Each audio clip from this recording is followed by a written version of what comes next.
Hello everyone, সবাই কেমন আছো? আজকে তোমাদের সাথে আমি সহভাগিতা করব কিভাবে দেশীয় ঐতিহ্য কিংবা দেশের উৎসবগুলো বিদেশে হয়ে থাকে। আমার সৌভাগ্য হয়েছিল বিদেশে দুর্গাপূজা অ্যাটেন্ড করার। খুব ছোট মোটো জায়গার মধ্যেও কিংবা হলের মধ্যেই বলতে পারেন, খুব সুন্দর করে পূজার সব কিছু অ্যারেঞ্জ করা হয়েছে এবং প্রত্যেকটা জিনিসকে এখানে তুলে ধরা হয়েছে।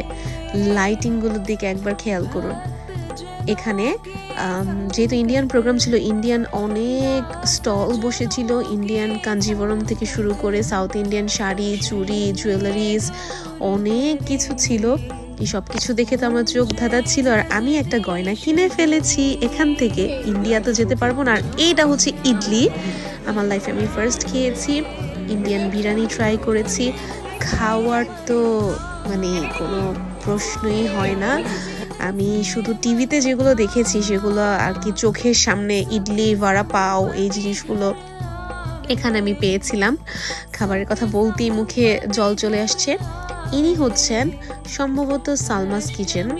উনি ইউরোপের বিভিন্ন জায়গায় কেটারিংয়ের কাজ করে থাকে। আমরা তার কাছ থেকেই বিরিয়ানিটা খেয়েছিলাম। অনেক কিছু এখানে ছিল, পানিপুরি, তারপরে ওরা বলে কি যেন সিরিয়ালে দেখি ভাড়া পাও, সামোসা, ইডলি, ডোসা, এভরিথিং এখানে ছিল।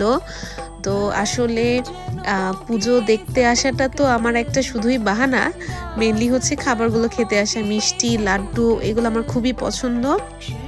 আর স্টলগুলোর প্রত্যেকটা স্টলে যে খাবারগুলো ছিল, উফ, জাস্ট লাজবাব। তো আমার দিনটা তো খুব ভালো গিয়েছে। এইটা খুবই ভালো ছিল। এটা ছিল ফুলকপির বড়া, কিন্তু কি মশলা দিয়েছে জানি না। আর এইটা আমার খুবই পছন্দের একটা খাবার, লাড্ডু। আমি বাংলাদেশেও যখন পুজো দেখতে যেতাম, আমি সব সময় বাড়িতে লাড্ডু নিয়ে আসতাম। তো এই খাবারগুলো আমি আসলে নিয়ে এসেছি আমার হাজব্যান্ডের জন্য। ও চাকরির কারণে যেতে পারে নাই, অ্যাটেন্ড করতে পারে নাই।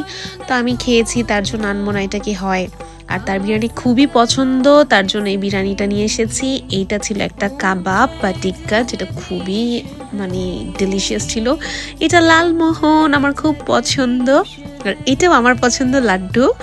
আসলে আমার হাজবেন্ড তো একটা ছুতো, তার ছুতো দিয়ে এগুলো আমি আসলে নিজের জন্যই নিয়ে এসেছি বলতে পারেন। আর এই সিঙ্গারা বা সমোসা যেটাই বলে, এটার সাথে এই দুইটা চাটনি দিয়েছে।